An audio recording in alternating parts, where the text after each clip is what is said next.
wala pong dahilan ang inyong abang lingkod na manakot. Ano po? At yan naman po ay pinaliwanag ko na sa inyo. Una,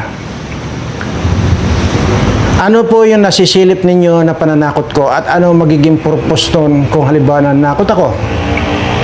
Yun po lang ang tanong ko sa inyo.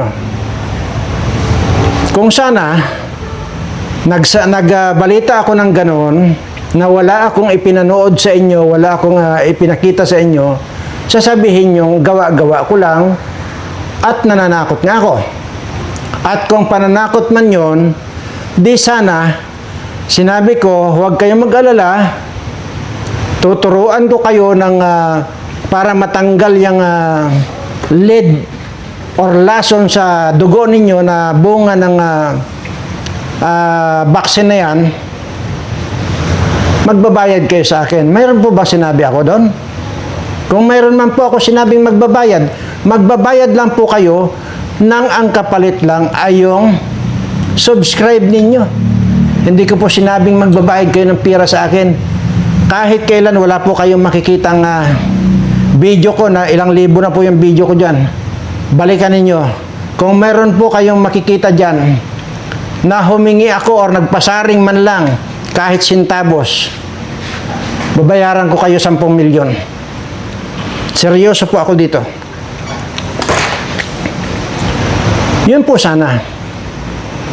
Alam mo, sa totoo lang po, kaya hindi niyo napapansin ng mga nakaraang araw, hindi na ako nagtuturo dito ng kung ano yung ikabubuti ninyo. Kasi nga po, sa halip ba na i-appreciate ninyo yung ginagawa ko, babatikusin nyo pa ako. Ipakita ko lang po ito ha. In-screenshot ko lang po ito. Ha? Itong hindi ko lang nakuha yung buong pangalan ng gagon to eh. Letter J. Ayan oh. Nag-comment siya. Bakit mo nasabi yan? Totoo ba yan o tinatakot mo lang ang mga taong nabakunahan at kung ano-ano na lang paninira sa gobyerno? Unang-una, hindi po ako naninira dito. At saka, ang pinagtatanggol nito si Bangag, ay yung mga COVID na yun, hindi naman si Bangag pa. At wala po tayong binabatikos dito na presidente. Kundi kinukan po natin dito yung vaccine. Okay? Nananakot daw ako. Bakit? Sa akin ba galing yung balita na yon? Sige nga, magsalita nga kayo. Bago tayo mapunta doon. Ngayon, kung maliwanag yung pinakita ko sa inyo kahapon, di ba? Na mayroon tayong basihan dito sa sinasabi ko, iniiko ko lang sa inyo. Una, hindi ko ito purpose na mapanood mo na bobo ka or tanga ka. Ang purpose itong pag-iiko ko para dito sa aking mga subscribers. Para lang malaman na obligasyon kong malaman ninyo. Malaman ng mga subscriber ko. Ngayon, ikaw lang ang nakinood ka lang, naalanganin, hindi mo tinapos yung video, kaya nga mali-mali yung comment mo.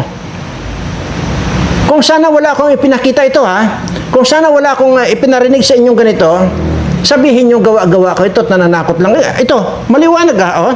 Palala sa lahat ng nagpabakuna noong COVID-19 ay hanggang taong 2030 na lang ang itatagal nyo ayon yan sa Health Organization. Bago yan, makakaranas muna kayo ng panlalabo ng mata, panghihina ng katawan, hirap sa paghinga, madaling mapagod, cancer at sakit sa puso. Huwag gawing biro ang post na ito, share para marami ang ma-alert. O yan ba?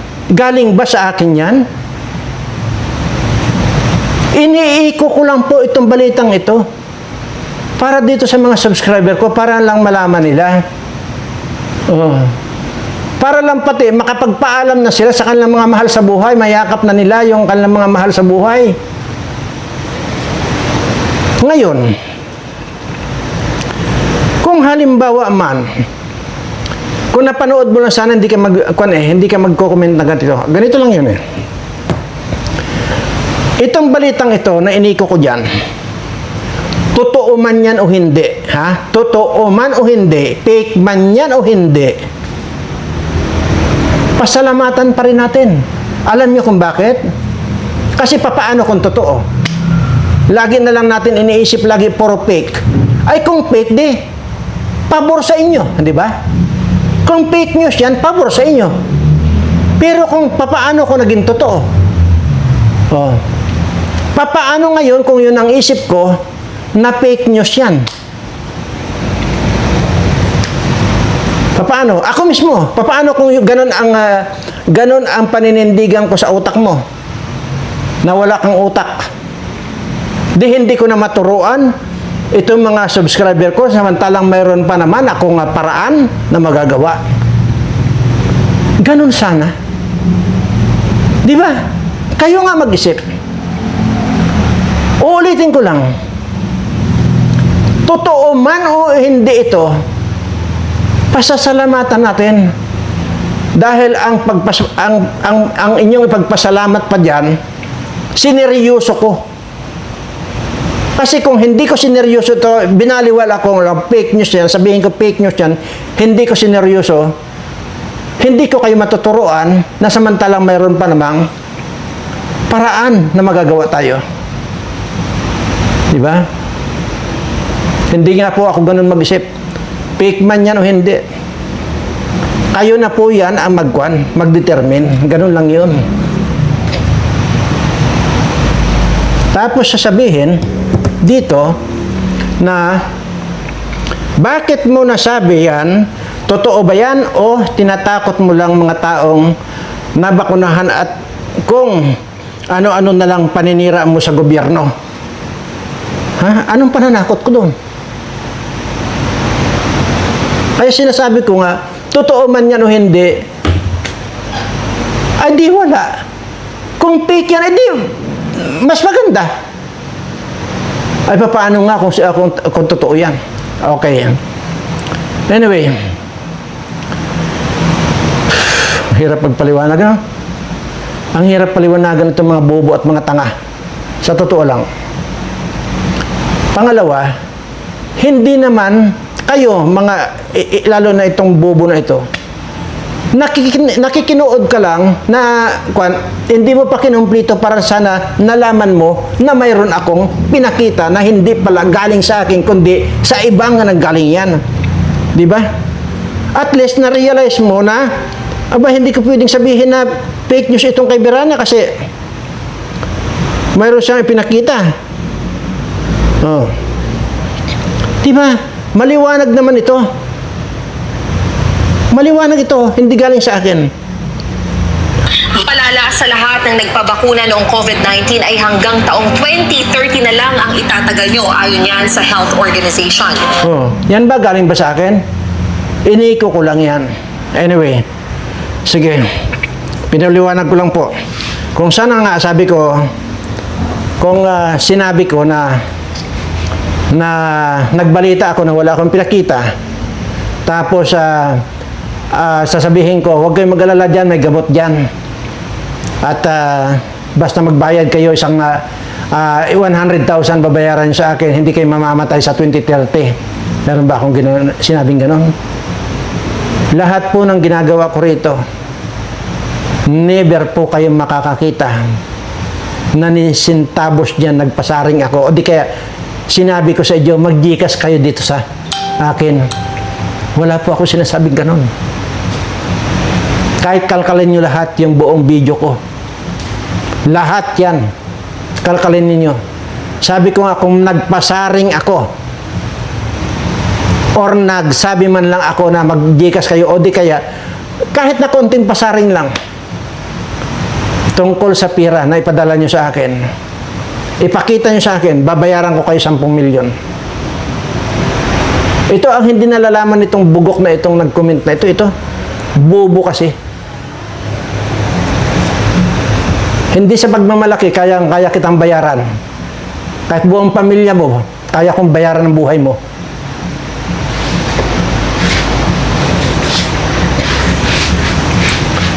Nakakabuisit. Sana inaalam nyo muna yung tao kung ano. Kung yun ba ay mayroon bang hidden agenda ako? Ano ang kandun, ano ang basihan ninyo na sabihin sa akin na nananakot ako? Para ano? Di mas maganda nga yung sinabi ko na agad sa inyo, at least, alam nyo mga kaibigan, lalo na sa mga subscriber ko, sa totoo lang po, talagang kung tutuusin, kung ito nung nakita ko itong balitang ito, at kung alam ko namang wala akong magagawa, hindi ko na po ipiplayan sa inyo. Ay, ang kan po nito, may magagawa din kasi ako. Kaya, plinig ko para lang malaman ninyo. Sige, kalimutan na po natin yan. Mayroon po dyan nag-comment na matagal na raw siyang subscriber. At salamat daw doon sa itinuro kong gamot sa COVID. Wala pa po akong sinasabi. Okay? At wala po akong sinabi na gamot sa COVID. Maliwanag po yung sinabi ko kahapon na ang sinasabi ko po dyan ay para tanggalin yung ipinasok sa dugo ninyo nung pagbabakuna na yon na lason na mayroong taning lang ng hanggang 2030 lang mamamatay kayong lahat. Yun ang sinasabi ko. Wala ako sinabing gamot. Ang sinabi ko, pangtanggal. Kasi nandoon na yan eh. Maging yung kalamansi at saka sili, wala pa. Maliwanag. Ba ito? Yung kalamansi at saka sili, prepare lang natin dyan in case na mayroon na namang darating na parang COVID-19. At mas matindi pa nga sa COVID-19, kaya yung kalamansi at saka sili, prepare lang natin yan, na yan ang pwede yung panangga kung sakasakali. At ito naman, yung mamamatay kayo ng 2030, wala ako sinabing gamot sa COVID. Ang sinasabi ko rito, tanggalin yung lason na ipinasok nila ng bakuna na yon nung time ng COVID-19. Baka naman po pwede makiusap lang ako. Ako na po ang makikiusap para sa kaligtasan ninyo. Ano po? Pwede po ba yon? Na pagka hindi po ninyo naintindihan, pag-aksayahan nyo lang naman ng konting oras ito, ulitin ninyong panoorin. Pwede po ba yon? Ako na po nakikiusap sa inyo para sa tiyak na kamatayan nyo sa 2030. Hiyang-hiya naman ako sa inyo. Simpleng sinasabi, hindi nyo maintindihan. Kaya nga po, itong video kong sana ito, ituturo ko na po sana sa inyo. Ha? Kaso ayaw kong madamay ito. Ayaw kong malaman din itong gunggong na ito na nag-comment ng bakit mo nasabi yan? Totoo ba yan? O tinatakot mo lang mga taong nabakunahan at kung ano-ano nalang panira mo sa gobyerno?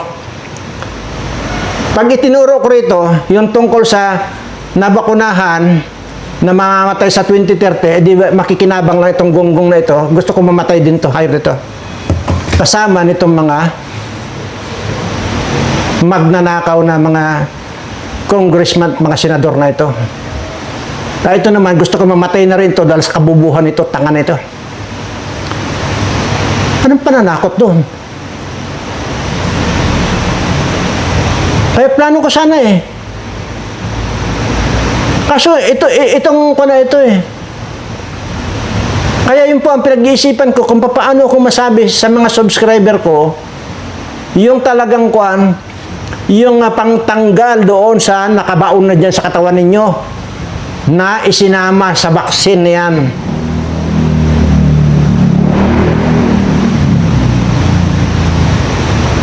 Kaya nga, sinasabi niyan cancer, sakit sa puso, at kung ano-ano pa, panlalabo ng mata.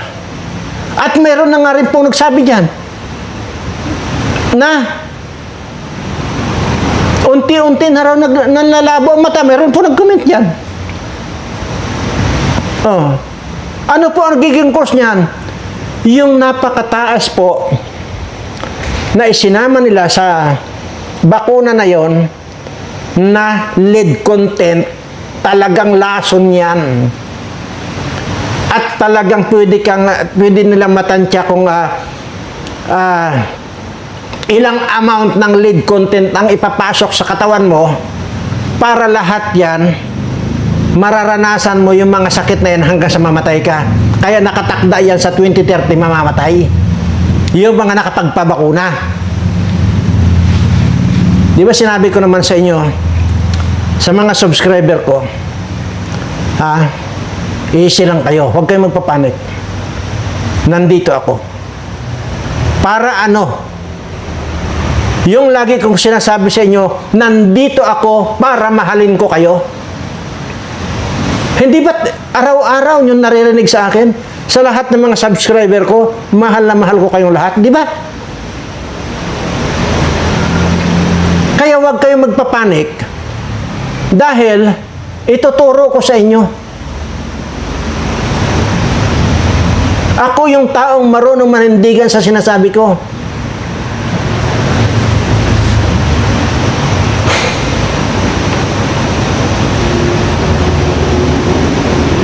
At hindi ko nga rin kwento eh. Hindi lahat ng subscriber ko ay makikinabang nito.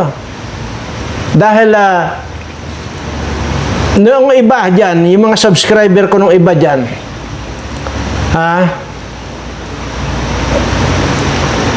yan yung time na pinagkakitaan ng isang subscriber ko. Kaya nag-recruit siya ng nag-recruit na pinagkakitaan niya.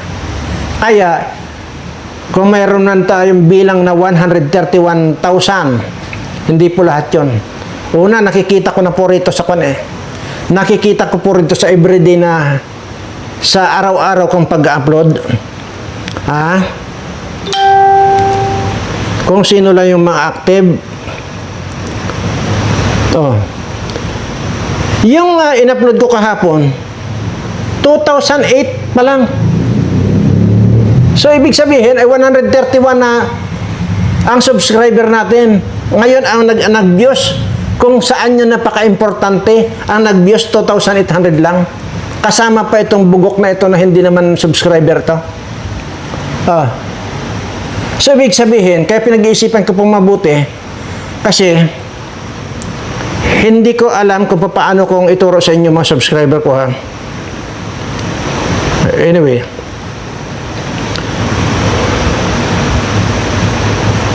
Ayan po, ang bababa ng views natin. Paano ba? Pero, bakit ko itinutuloy ito? Kasi sinasabi ko nga po para ano? Sabi ko nga, para ano yung sinasabi ko, mahal ko kayong mga subscriber ko?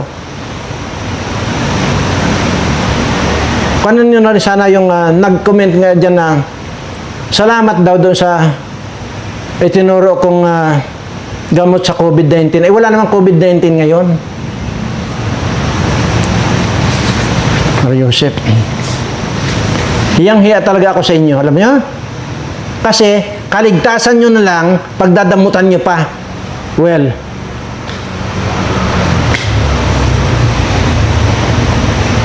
basta dito lang po, ganito lang ang usapan natin mga subscriber ko. Habang hindi ako nakakapag-isip ng matagal pa naman, yung 2030, na kung totoo man ay magkamatay na kayo sa 2030. Kung totoo, pero kung fake news yun, ay di mas maganda, di ba? Magbunyi tayo. Pero nga, kung totoo nga ito, ay kailangan ninyo yung ituturo ko sa inyo. Yung pangtanggal nung in-inject nila sa katawan ninyo, hinalo nila sa dugo ninyo. kailangan ninyo ako. Kaya sinabi ko naman sa kaya nga nandito ako eh. Di ba? Kahit ano pa yan, gawa lang ng tao yan.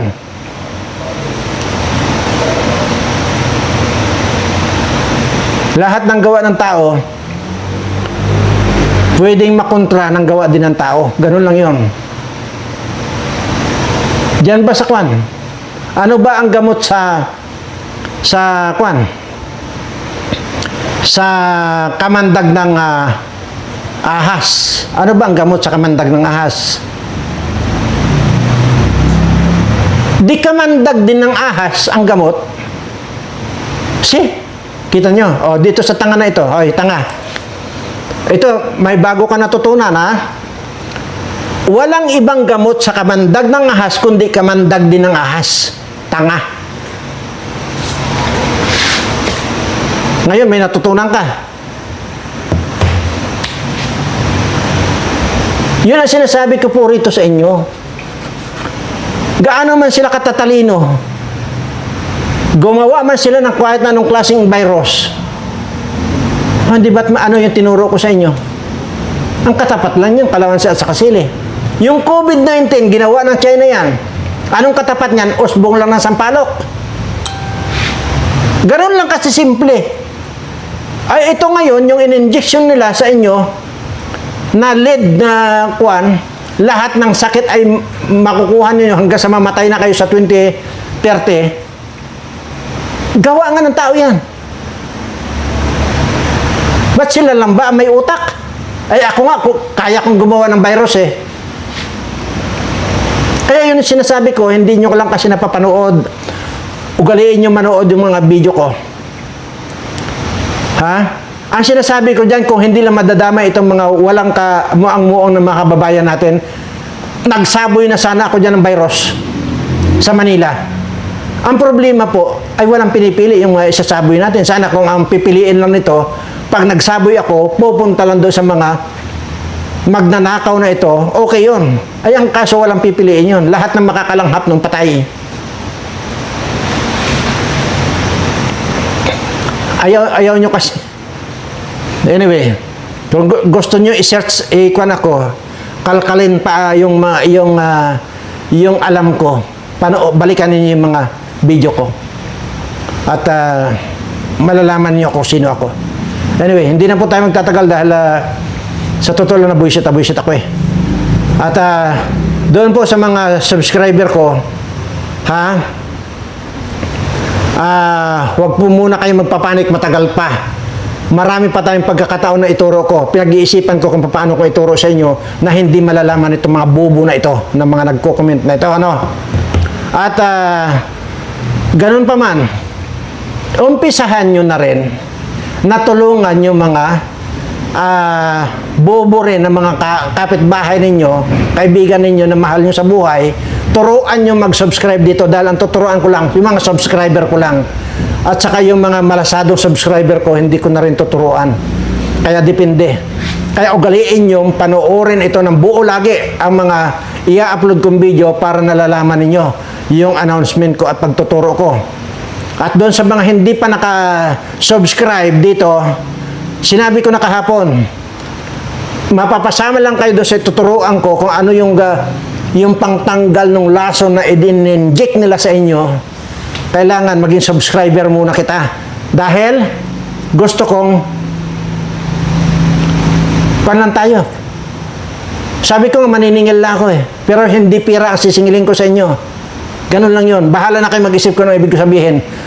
Maraming salamat po at sa lahat po ng aking mga subscriber, siyempre, natural, mahal na mahal ko kayong lahat.